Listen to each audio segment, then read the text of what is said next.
اللہ کے ولیوں کے مددگار علی ہیں، مولائے جہاں خلق کے سردار علی ہیں۔ سرتاج ہیں زہرا کے تو حسنین کے بابا، امزاد نبی حیدر کرار علی ہیں۔ وہ شیر خدا وارث فیضان رسالت، اوصاف کریمانہ میں شاہکار علی ہیں۔ ایمان ہو عرفان ہو شریعت کے طریقت، ہر قافلہ شوق کے سالار علی ہیں۔ حجرے میں نظر آتے ہیں وہ فقر کا پیکر، میدان میں اللہ کی تلوار علی ہے۔ لرزا سا ہے ایک لشکر کفار پہ طاری، باطل سے ہوئے برسر پیکار علی ہے۔ صدیق و عمر حضرت عثمان کے ہمدم، یاران شہ دین کے دلدار علی ہے۔ رفتار میں گفتار میں انداز میں یکتا، اللہ رے کیا صاحب کردار علی ہے۔ تفسیر سے الحمد کی اونٹوں کو جو بھر دیں، اللہ کے وہ محرم اسرار علی ہیں۔ دانائے زمن عقدہ کشا شاہ ولایت، ہاں حکمت و عرفان کا مینار علی ہے روح علی دیکھنا شہزاد عبادت، مولود حرم پیکر انوار علی ہے۔ بسم اللہ الرحمن الرحیم۔ تمام دوستوں کو السلام علیکم ورحمۃ اللہ وبرکاتہ۔ 21 رمضان المبارک اس ہستی کا یوم شہادت ہے جو پروردہ رسول، اقلیم ولایت کے تاجدار، عبادت و ریاضت میں مسلمانوں کے پیشوا، زمانہ رسالت میں میدان بدر سے لے کر آخری غزوہ تک میدان شجاعت کے سربراہ، خصوصاً معرکہ خیبر کے پیشوا، نبی کریم صلی اللہ علیہ وسلم کے غم خوار، خلفائے ثلاثہ کے خیر خواہ، تمام صحابہ کرام کے محبوب، نبی کریم صلی اللہ علیہ وسلم مبارک کے محب صادق، جنہیں اللہ تعالیٰ نے اپنی محبت کا مجدہ دیا، جن سے بغض رکھنا کفر، جن سے محبت رکھنا ایمان ہے۔ حضور کی وہ لاڈلی صاحبزادی جو مجلس میں آئیں تو نبی کریم صلی اللہ علیہ وسلم مبارک ان کی محبت میں کھڑے ہو جائیں، جن کی سواری میدان حشر سے گزرے تو تمام اہل محشر گردنیں جھکا لیں۔ ایسی گرامی مرتبت شہزادی، خاتون جنت، سیدتنا فاطمہ الزہرا رضی اللہ تعالی عنہا کے شوہر، جنت کے جوانوں کے سردار، حسنین کریمین کے والد محترم، سلسلہ نسل محمد صلی اللہ علیہ وسلم کے بانی، جو اگر صدقہ دیں تو قرآن ناطق ہو اور جن کے رکوع و سجود پر قرآن شاہد ہو، حضور کے تربیت یافتہ عمزادہ، جن کی سرکار مدینہ صلی اللہ علیہ وسلم مبارک ناز برداری کریں، جن کو تہجد پڑھوانے کے لیے نبی کریم صلی اللہ علیہ وسلم مبارک راتوں کو جگانے کے لیے خود تشریف لائیں، جو اگر کسی بات پر خفا ہو جائیں تو نبی کریم صلی اللہ علیہ وسلم مبارک ان کو خود منانے آئیں، اور اسی عالم میں سرکار مدینہ صلی اللہ علیہ وسلم مبارک سے ابو تراب کا لقب پائیں۔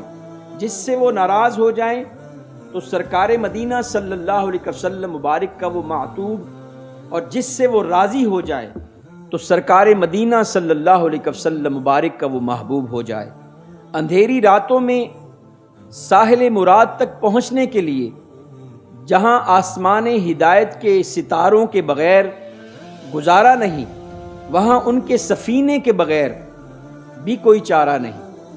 وہ پیدا ہوئے تو خانہ خدا، خانہ کعبہ میں، اور اگر شہادت پائی تو اللہ کے گھر مسجد میں، جن کی زندگی کا محور و مرکز آغاز سے انجام تک اللہ تعالیٰ کا گھر تھا۔ جب تک دنیا میں رہے تو اللہ کی رضا کی خاطر ہر لمحہ گزارا، اور جب دنیا سے گئے تو رضائے الہی کے ساتھ دنیا سے رخصت ہوئے، جنہوں نے اپنے شہزادوں کی تربیت بھی ایسی کی کہ دونوں نے جام شہادت نوش کیا۔ یہ سارا خاندان اہل بیت کا شہداء کا خاندان ہے۔ نبی کریم صلی اللہ علیہ وسلم مبارک خاتم الانبیاء تھے، یہ خاتم الخلفاء، یہ وہ ہیں جن کی محبت میں جینا عبادت ہے اور جن کی محبت میں مرنا شہادت ہے۔ اس ہستی کا نام سیدنا علی المرتضیٰ حیدر کرار رضی اللہ تعالی عنہ ہے۔ آپ کا نام علی بن ابی طالب تھا، کنیت ابو تراب اور ابو الحسن تھی۔ حیدر اور اسد اللہ آپ کے القاب تھے۔ آپ نجیب الطرفین ہاشمی اور نبی کریم صلی اللہ علیہ وسلم مبارک کے سگے عم ذات تھے، یعنی عم ذات سے مراد چچا ذات تھے۔ عرب اور قریش کے سب سے معظم و محتشم خاندان بنو ہاشم میں حضرت علی المرتضیٰ رضی اللہ تعالی عنہ کی ولادت ہوئی۔ حضرت علی کے والد اگرچہ اسلام نہیں لائے، تاہم انہوں نے ہمیشہ حضور کی حفاظت کی اور ہر موقع پر نبی کریم صلی اللہ علیہ وسلم کے ساتھ شانہ بشانہ کھڑے ہوئے اور ان کی حمایت کی۔ اور حضرت علی المرتضیٰ رضی اللہ تعالیٰ عنہ کی والدہ ماجدہ فاطمہ بنت اسد مسلمان ہو گئی تھی۔ جب ان کا انتقال ہوا تو نبی کریم صلی اللہ علیہ وسلم مبارک نے اپنی قمیص مبارک ان کے کفن کے لیے عطا کی۔ آپ کی قمیص مبارک کو ان کا کفن بنایا گیا۔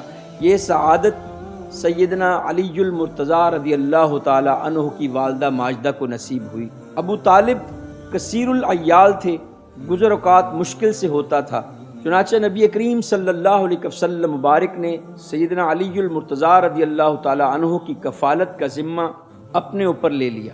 چنانچہ حضرت علی بچپن سے ہی نبی کریم صلی اللہ علیہ وسلم کی تربیت میں اور آغوش میں رہے۔ روایات میں ملتا ہے کہ حضرت علی شیر خدا رضی اللہ تعالیٰ عنہ نے 10 سال کی عمر میں اسلام قبول کیا، اور بعض روایات میں آتا ہے کہ آپ نے 8 سال کی عمر میں اسلام قبول کر لیا۔ اور اسلام میں مردوں میں سے جو کم سن بچے سیدنا علی المرتضیٰ تھے، آپ اسلام لے کر آئے، اور سب سے پہلے جو جماعت نبی کریم صلی اللہ علیہ وسلم مبارک نے کروائی تو اس میں جو آپ کی ابتدا میں پہلی نماز پڑھنے والے جو تھے وہ سیدنا علی المرتضیٰ رضی اللہ تعالیٰ عنہ تھے۔ جب نبی کریم صلی اللہ علیہ وسلم مبارک نے بنو عبد المطلب کی ایک دعوت میں نبی کریم صلی اللہ علیہ وسلم مبارک نے بھرے مجمع میں دعوت اسلام پیش کیا تو بھری محفل میں سکوت طاری تھا، اور اس میں ایک چھوٹے کم سن بچے کی جذبہ و شوق سے ابھرتی ہوئی آواز نے یہ اعلان کیا، اگرچہ میری عمر سب سے چھوٹی ہے، میری آنکھیں دکھتی ہیں، میری ٹانگیں پتلی ہیں، لیکن اسلام کے راستے میں آپ کا ساتھ دوں گا۔ یہ چھوٹی سی عمر میں سیدنا علی المرتضیٰ رضی اللہ تعالیٰ عنہ نے جب دیکھا کہ نبی کریم صلی اللہ علیہ وسلم مبارک کی دعوت پر ماحول میں ایک سکوت چھا گیا ہے، تو جذبہ اور شوق کے ساتھ، کیونکہ حیدر کرار تھے، بنو ہاشم کا خون تھے، اور انہوں نے جب دیکھا کہ نبی کریم صلی اللہ علیہ وسلم مبارک کی دعوت پر کسی نے کلمہ حق قبول نہیں کیا، تو ببانگ دہل سیدنا علی المرتضیٰ چھوٹی سی عمر میں کھڑے ہو گئے اور جذبے سے کہا کہ میری عمر چھوٹی ہے اور میری آواز کانپتی ہے، میری ٹانگیں پتلی ہیں، میری آنکھیں دکھتی ہیں، لیکن یا رسول اللہ میں اسلام کے میدان میں ہر مقام پر آپ کا ساتھ دوں گا۔ نبی کریم صلی اللہ علیہ وسلم مبارک بار بار اسلام کی راہ میں تعاون کی بات کرتے رہے، لیکن جواب میں اس پورے بھرے مجمع میں صرف ایک ہستی جو کم سن تھی، وہ سیدنا علی المرتضیٰ رضی اللہ تعالی عنہ کی ذات تھی۔ وہ بار بار کھڑے ہو کر اعلان کرتے تھے کہ یا رسول اللہ ہر میدان میں آپ کے ساتھ ہوں۔ یہ ان کا جذبہ تھا۔ نبی کریم صلی اللہ علیہ وسلم مبارک کے ساتھ والہانہ محبت و عقیدت تھی، نبی کریم صلی اللہ علیہ وسلم مبارک کے ساتھ مودت تھی۔ یہ ان کا حیدری خون جو ہے وہ جوش مارتا تھا، کیونکہ بھرے مجمع میں کسی نے نبی کریم صلی اللہ علیہ وسلم مبارک کی آواز پر لبیک نہ کہا سوائے سیدنا علی المرتضیٰ رضی اللہ تعالیٰ عنہ کے، اور اس بھرے مجمع میں صرف ایک ہی ہستی کی آواز گونجتی تھی، وہ تھے سیدنا علی المرتضیٰ رضی اللہ تعالیٰ عنہ۔ مکہ سے مدینہ کی طرف جب نبی کریم صلی اللہ علیہ وسلم مبارک کو ہجرت کا حکم ہوا تو ہجرت کی رات بستر مصطفیٰ صلی اللہ علیہ وسلم مبارک پر سونے کا شرف بھی سیدنا علی المرتضیٰ رضی اللہ تعالیٰ عنہ کو نصیب ہوا۔ غزوہ بدر میں ابتداً فردن مقابلے میں کفار کے 3 افراد کا سامنا کرنے کے لیے جو حضور کے 3 غلام تشریف لے گئے، ان میں سے ایک سیدنا علی المرتضیٰ رضی اللہ تعالیٰ عنہ کی ذات بابرکات تھی۔ وہ تین جو ہستیاں تھیں ان میں سیدنا امیر حمزہ رضی اللہ تعالیٰ عنہ تھے، جو نبی کریم صلی اللہ علیہ وسلم مبارک کے بڑے ہی محبوب چچا تھے، اور دوسرے نمبر پر سیدنا ابو عبیدہ رضی اللہ تعالیٰ عنہ تھے، اور تیسرے نمبر پر سیدنا علی المرتضیٰ رضی اللہ تعالیٰ عنہ تھے۔ یہ شرف ان تین ہستیوں کو نصیب ہوا۔ غزوہ بدر کے بعد نبی کریم صلی اللہ علیہ وسلم مبارک کی لخت جگر سیدہ کائنات سے نکاح کے لیے جس خوش بخت مرد حر کا انتخاب کیا گیا وہ بھی سیدنا علی المرتضیٰ رضی اللہ تعالیٰ عنہ ذات۔ غزوہ خیبر بڑا مشہور واقعہ ہے، اور غزوہ خیبر میں کئی دنوں سے خیبر کا قلعہ فتح نہیں ہو رہا۔ کافی سارے صحابہ کرام نے اس چیز کا ذمہ لیا، لیکن فتح کسی اور کے حصے میں آنی تھی۔ نبی کریم صلی اللہ علیہ وسلم مبارک نے ارشاد فرمایا کہ کل میں علم اس کے ہاتھ میں دوں گا کہ جو اللہ کے ساتھ بہت محبت کرتا ہے اور اللہ اس کے ساتھ بہت محبت کرتا ہے۔ تو صحابہ کرام جتنے آپ کے ساتھ اس جنگ میں شامل تھے، ہر شخص کی یہ طلب تھی کہ کاش کہ علم مجھے نصیب ہو جائے۔ ہر بندہ یہ تمنا رکھتا تھا کہ علم مجھے دیا جائے۔ تو اگلے دن نبی کریم صلی اللہ علیہ وسلم مبارک نے سیدنا علی المرتضیٰ رضی اللہ تعالیٰ عنہ کو بلایا، تو حضرت علی رضی اللہ تعالیٰ عنہ کی چشمان مبارک جو تھی وہ ٹھیک نہیں تھی، آشوب چشم کا مسئلہ تھا، آنکھیں ان کی بیمار تھیں۔ تو نبی کریم صلی اللہ علیہ وسلم مبارک نے اپنا لعاب مبارک حضرت علی المرتضیٰ رضی اللہ تعالیٰ عنہ کی آنکھوں میں لگایا، اور اللہ پاک نے وہ جو لعاب مبارک لگا اس کی برکت سے آنکھوں کو شفا بھی عطا فرمائی اور آنکھوں کی بینائی بھی تیز ہو گئی۔ اور حضرت علی المرتضیٰ رضی اللہ تعالیٰ عنہ نے وہ جو خیبر کا دروازہ تھا، اس قلعے کا دروازہ، ایک روایت میں آتا ہے کہ 40 صحابہ کرام کی کوشش کے باوجود وہ دروازہ نہ اکھاڑا جا سکا، اور ایک روایت میں آتا ہے کہ 70 صحابہ کرام نے کوشش کی لیکن دروازہ نہ اکھاڑ سکے۔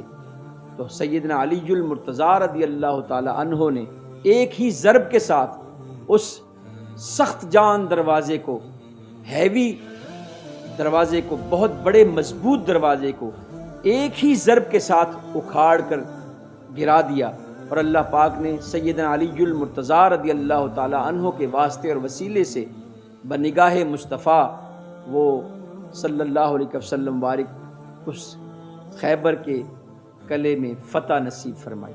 نبی کریم صلی اللہ علیہ وسلم مبارک کی حیات مبارکہ کے آخری ایام میں حجۃ الوداع سے واپسی پر صحابہ کرام کے بھرے مجمع سے خطاب فرمایا، اور نبی کریم صلی اللہ علیہ وسلم مبارک نے سیدنا علی المرتضیٰ رضی اللہ تعالی عنہ کا ہاتھ پکڑ کر اعلان فرمایا، من کنت مولاہ فعلی مولاہ، یعنی جس کا میں مولا ہوں علی اس کا مولا ہے۔ پھر یہ مبارک دعا نبی کریم صلی اللہ علیہ وسلم مبارک نے حضرت علی رضی اللہ تعالیٰ عنہ کے حق میں فرمائی، اے اللہ اس سے محبت رکھ جو علی سے محبت کرے، اور اس سے عداوت رکھ جو علی سے عداوت رکھے۔ آپ رضی اللہ تعالیٰ عنہ وہ ہستی ہیں کہ نبی کریم صلی اللہ علیہ وسلم مبارک کے وصال ظاہری پر نبی کریم صلی اللہ علیہ وسلم مبارک کو غسل دینے کا شرف بھی آپ کو نصیب ہوا۔ خلفائے راشدین کے دور میں آپ رضی اللہ تعالیٰ عنہ خلفائے ثلاثہ کے وفادار ساتھی اور مشیر رہے۔ حضرت عمر رضی اللہ تعالیٰ عنہ کی خلافت کا جو دور تھا اس میں حضرت عمر رضی اللہ تعالیٰ عنہ فرماتے ہیں، لولا علی لہلک عمر، اگر علی نہ ہوتے تو عمر ہلاک ہو جاتا۔ اپنے دور خلافت میں باقی امور کے ساتھ ساتھ خارجیوں کے فتنے کا بھی سیدنا علی المرتضیٰ رضی اللہ تعالیٰ عنہ نے کلا کما کیا، اور اسی فتنے کی سرکوبی کے نتیجے میں مسجد میں فجر کے وقت منصب شہادت پر فائز ہوئے۔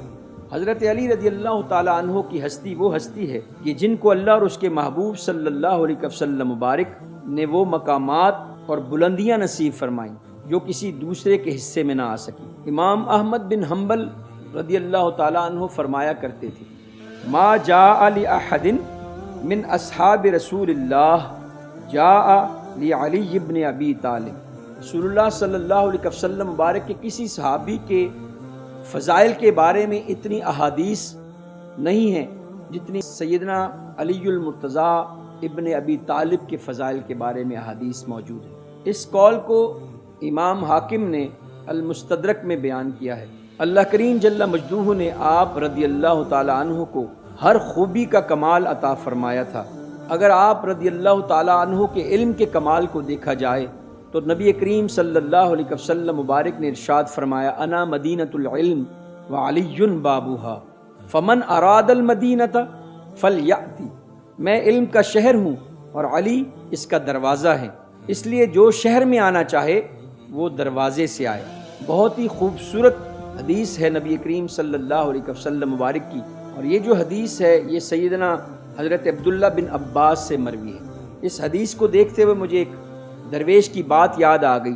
اس درویش نے کہا کہ علم سے مراد تعلیم ہے، علم سے مراد تعلیم ہے، اور تعلیم میں سے اگر عین لام اور یہ کو نکال دے تو تے اور میم رہ جاتا ہے، شروع کا تے اور آخر کا میم، یعنی کہ اس سے مراد کیا ہے؟ درویش نے بولا کہ درمیان میں جو الفاظ ہیں عین لام یہ، وہ علی بنتا ہے، اور اگر علی کو نکال دیا جائے تو صرف تم رہ جاتے ہو، اور تم خالی کے خالی ہو۔ علی کے بغیر تم علم سے خالی ہو، تمہارے پاس کچھ بھی نہیں ہے۔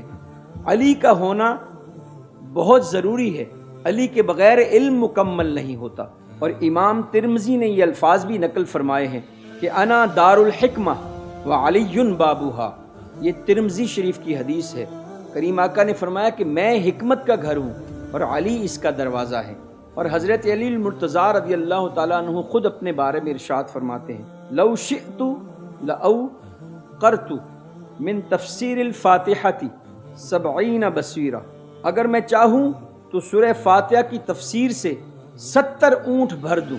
سیدی اعلیٰ حضرت ارشاد فرماتے ہیں ایک اونٹ کتنے من بوجھ اٹھاتا ہے اور ہر من میں کتنے ہزار اجزاء ہوتے ہیں، اس کا حساب لگایا جائے تو یہ تقریباً 25 لاکھ جلدیں بنتی ہیں۔ تو سیدنا علی المرتضیٰ رضی اللہ تعالیٰ عنہ فرماتے ہیں کہ اگر میں چاہوں تو سورہ فاتحہ کی خالی سورہ فاتحہ، پورے قرآن کی بات نہیں ہو رہی، حضور نے ایسے نہیں فرمایا کہ وہ علی بابوہا، کہ علی اس کا دروازہ ہے۔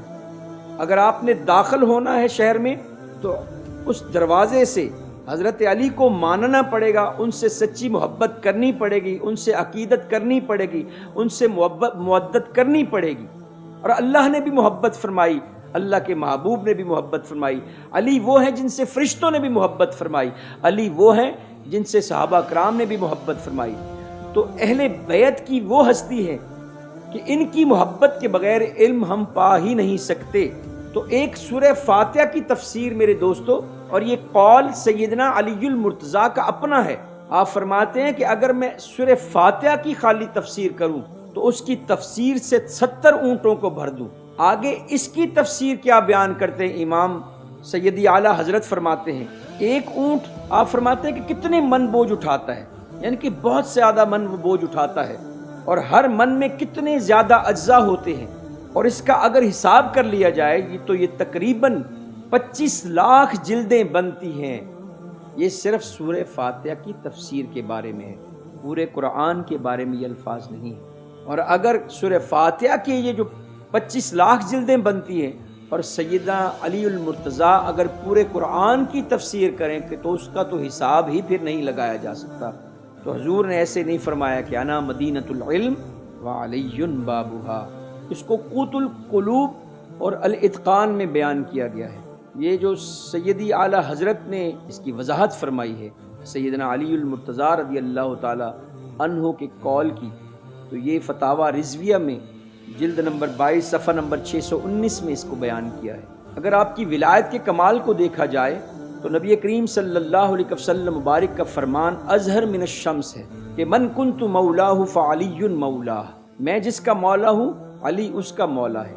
اس کو بخاری اور مسلم نے روایت کیا ہے۔ اور نبی کریم صلی اللہ علیہ وسلم مبارک کا ایک اور بھی بہت خوبصورت فرمان ہے ان علی منی وانا منہ وہو ولی کل مؤمن بعدی۔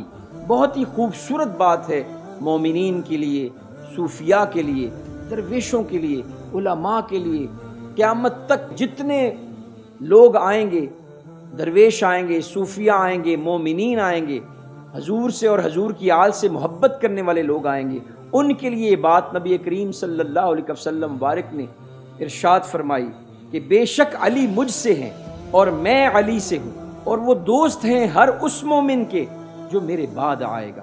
تو حضور کے بعد تا قیامت جتنے مومنین آئیں گے، جتنے اولیاء آئیں گے، جتنے صالحین آئیں گے، جتنے مجتہدین آئیں گے، جتنے محدثین آئیں گے، جتنے مفکرین آئیں گے، جتنے علم والے لوگ آئیں گے، جتنے مومن مسلمان آئیں گے، علی رضی اللہ تعالی عنہ ان کے دوست ہیں۔ یعنی اس سے مراد نبی کریم صلی اللہ علیہ وسلم کے بعد آپ صلی اللہ علیہ وسلم کے روحانی فیوز و برکات اور رموز و اسرار حیدر کرار کے قلب اطہر سے لوگوں کو نصیب ہوں گے۔ آپ رضی اللہ تعالی عنہ چار دانگ عالم میں انوارات نبوت کو تقسیم کرنے والے ہوں گے۔ اور اگر حضرت مولا علی شیر خدا رضی اللہ تعالیٰ عنہ کے قرآن کے ساتھ تعلق کو دیکھا جائے تو نبی کریم صلی اللہ علیہ وسلم مبارک کا یہ فرمان ہے، علی مع القرآن والقرآن مع علی لن یتفرقا حتی یرد علی الحوض۔ آپ نے فرمایا علی قرآن کے ساتھ اور قرآن علی کے ساتھ رہے گا، اور یہ کبھی ایک دوسرے سے جدا نہ ہوں گے حتیٰ کہ یہ دونوں اکٹھے ہی حوض کوثر پر آئیں گے۔ اس کو امام حاکم نے المستدرک میں روایت کیا ہے۔ اور اگر آپ رضی اللہ تعالیٰ عنہ کی بہادری کو دیکھا جائے تو آپ ہر میدان جہاد میں داد شجاعت دیتے ہوئے نظر آتے ہیں۔ اسد اللہ کا لقب آپ ہی کے حصے میں آیا ہے۔ آپ میدان جہاد میں یہ کہتے ہوئے اترتے تھے، انا الذی سمتنی امی حیدرہ، میں وہ ہوں جس کا نام میری ماں نے حیدر رکھا ہے۔ اگر آپ کے زہد کے کمال کو دیکھا جائے تو حضرت عمار بن یاسر نبی کریم صلی اللہ علیہ وسلم مبارک سے روایت کرتے ہیں کہ آپ نے فرمایا، اے علی، اللہ نے تم کو ایسی زینت کے ساتھ مزین کیا ہے جس سے بڑھ کر اللہ کے نزدیک بندوں کے لیے اور کوئی زینت نہیں ہے۔ وہ زینت دنیا میں زہد یعنی کہ دنیا سے بے رغبتی ہے، بے پرواہی ہے۔ اس روایت کو شرح صحیح مسلم بحوالہ اسد الغابہ میں بیان کیا ہے۔ اگر آپ رضی اللہ تعالیٰ عنہ کے نسبی اور خاندانی کمال کو دیکھا جائے تو حدیث مبارکہ میں حضور صلی اللہ علیہ وسلم نے اہل بیت اور قرآن کا ذکر کیا تو زید بن ارقم سے پوچھا گیا اہل بیت کون ہیں؟ تو فرمایا جن پر صدقہ حرام ہے۔ تو زید سے پھر پوچھا گیا کہ کن پر صدقہ حرام ہے؟ تو فرمایا ہم آل علی و آل عقیل و آل جعفر و آل عباس۔ حضرت زید بن ارقم نے جواب دیا کہ یہ حضرت علی کا خاندان، حضرت عقیل اور حضرت جعفر اور حضرت سیدنا عباس رضی اللہ تعالی عنہ کا خاندان ہے۔ اس کو مسلم نے روایت کیا ہے، یعنی حضرت علی کے خاندان کو بھی اہل بیت میں شامل کیا گیا۔ یقیناً مولا کائنات تمام فضائل کے جامع تھے۔ اللہ کریم ہمیں ان کی سیرت کو اپنانے کی توفیق عطا فرمائے، ان کے نقش قدم پر چلنے کی توفیق عطا فرمائے۔ وہ علم کا سمندر تھے، وہ علم کا دروازہ تھے۔ اللہ کریم ہمیں اس دروازے سے گزرنے کی توفیق عطا فرمائے، اور ان کے پاس اللہ نے جو نبی کریم صلی اللہ علیہ وسلم کے وسیلے سے علم عطا فرمایا، اللہ اس میں سے ہمیں حصہ بھی عطا فرمائے اور ان کی تعلیمات پر ہم سب کو عمل پیرا ہونے کی توفیق عطا فرمائے۔ وما علینا الا البلاغ۔